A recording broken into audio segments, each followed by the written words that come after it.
To show you what I mean about blocking feelings, I want to give you a little idea about that.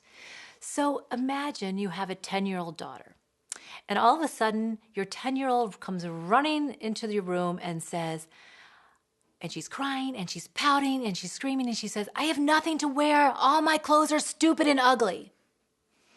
Imagine what might be the first thing that comes out of your mouth.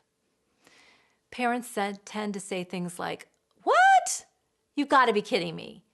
You are crying about your clothes. You are so selfish. You have a closet full of beautiful clothes. In that case, they're scolding that feeling.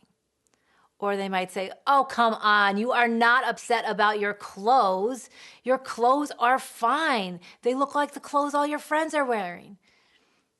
So we deny the feeling. You're not upset, right?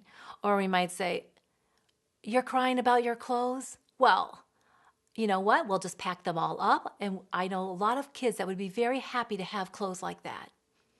So we make them feel guilty for their feelings, or we lecture, I told you a million times, you get what you get and you don't get upset. Money and clothes do not grow on trees, and your father and I have worked really hard to buy you those clothes. Or we might punish the feeling and just say, you know what?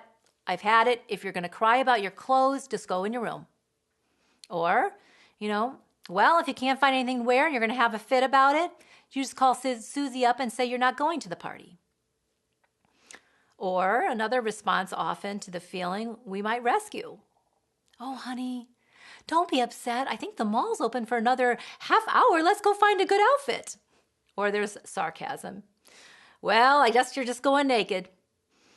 And if you can imagine, those are things that we often just say. They're just kind of an automatic response to the feeling that we're getting. And our intention is we want our kids to just get over it and realize it's not a big deal.